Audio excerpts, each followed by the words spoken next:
Bonjour tout le monde. J'ai choisi cette fois-ci de vous proposer une série de rencontres avec des néo-vignerons.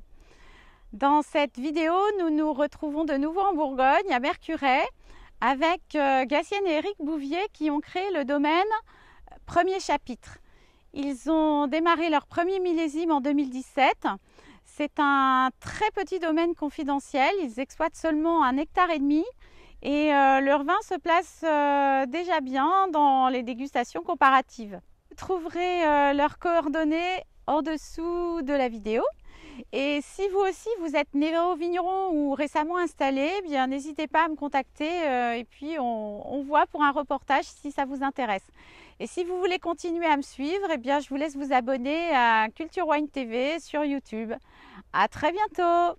I bet you're thinking I'm a little too romantic. Oh, but baby, now don't get frantic. Cause when I love, my loving's just... Alors, Gassienne en pleine action. Alors là, on est sur le début de la fermentation de notre deuxième cuvée, celle qui correspond aux vignes qui sont juste derrière toi. Donc on fait des remontages avec aération, parce que les levures ont besoin d'un peu d'oxygène pour travailler. On va voir Éric très concentré sur ses prélèvements. Qu'est-ce que tu es en train de faire? Juste mesurer les densités, suivre l'évolution de la fermentation, assurer que ça continue et qu'on n'ait pas des fermentations complètement bloquées. Votre petit domaine est très confidentiel. Vous avez combien, vous vinifiez combien d'équivalent, combien d'hectares? En fait, on a 1,2 hectare de production à nous, et ça, c'est les 2 cuves de rouge que tu vois là. Et puis cette année, on a eu la chance d'avoir un accord avec un agriculteur de Montagny, et donc on a pu vendanger une petite parcelle de Montagny. Alors, vous vous êtes installé en 2016, votre premier millésime en 2017. C'est ça. C'est un rêve qui date d'il y a longtemps? En fait, on n'arrive même pas à trouver exactement la genèse de cette histoire quand on essaye de retourner dans nos souvenirs. On avait envie de préparer une transition vers une retraite active. On avait envie d'une jolie région, d'une jolie maison. On était passionnés de vin. Donc on a fait une formation au lycée viticole de Beaune pour vérifier si c'était une vraie idée ou une passade. Et puis on s'est tous les deux passionnés pour ça. On a complété avec une formation d'1 année à Dijon.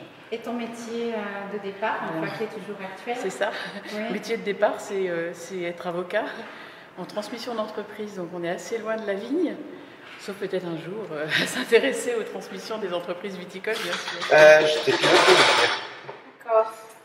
J'ai fait ça pendant 22 ans Ouais. et j'ai pu comment dire, faire un peu le tour du domaine aéronautique. J'ai commencé en étant moniteur dans des aéroclubs, instructeur. J'ai donné des cours pour former des pilotes de ligne au niveau théorique. Et puis ensuite, j'ai trouvé un job en compagnie. Donc, voilà.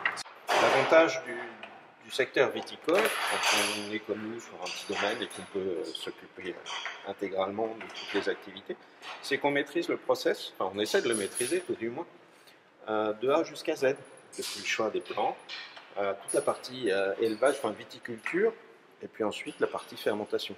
Et là, ça c'est vraiment la partie intéressante, parce qu'on a toujours des tonnes de choix, plein d'options, et c'est ce qui m'intéresse. Vous êtes tous les deux en train de réaliser votre rêve. Oui, complètement même. C'est top. Oui, c'est bien. Normalement, les décisions sont prises à l'unanimité chez nous. En fait, on apprend vraiment énormément. Chaque année, on essaye d'améliorer quelque chose. Cette année, c'est la première année qu'on est aussi en avance sur les bourgeonnages, donc on est content.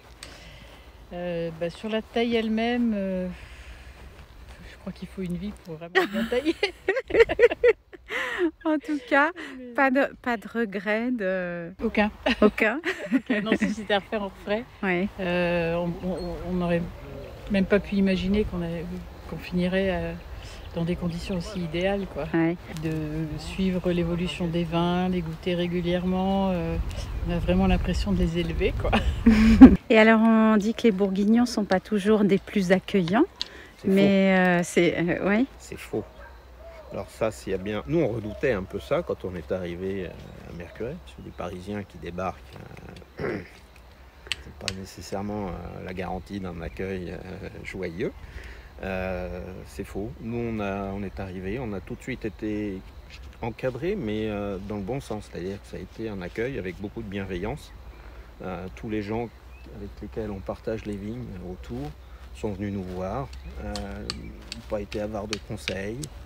On a vraiment de bonnes relations avec eux. On est intégrés maintenant. Et je trouve que ça a été un des points fabuleux de l'arrivée à Mercurey. Super. Pas d'a priori et bienveillant.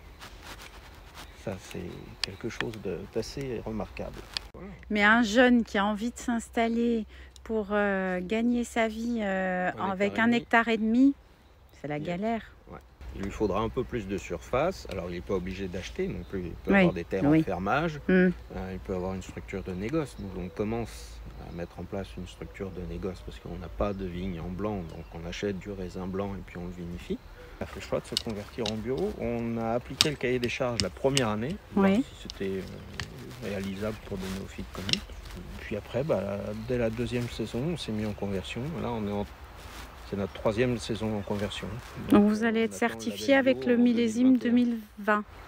21. Le 20, ça marquera la fin de la 3e année de conversion. 21 sera labellisé. Parce qu'on vend directement aux particuliers, donc on vend notre vin à celui qui va le boire. Donc on a tout de suite le retour. Et ça, c'est vraiment très Donc quelqu'un qui a envie de vous contacter et, pour goûter votre vin parce que vous n'êtes pas encore très connu, il peut directement vous contacter au domaine et venir chercher des bouteilles au domaine. Exactement. Ah, c'est top. Si on n'est pas là, il peut passer au caveau divin à Mercurey, bien sûr. Et pour ceux qui n'ont pas la chance d'être à Mercurey, il faut nous passer un coup de fil. Et puis, on est évidemment très présent sur Paris. Et puis sinon, ici en Bourgogne. Toujours aussi content d'avoir changé de métier? Oui. Ouais. Je regarde toujours les avions, mais... I bet you're thinking I'm a little too romantic.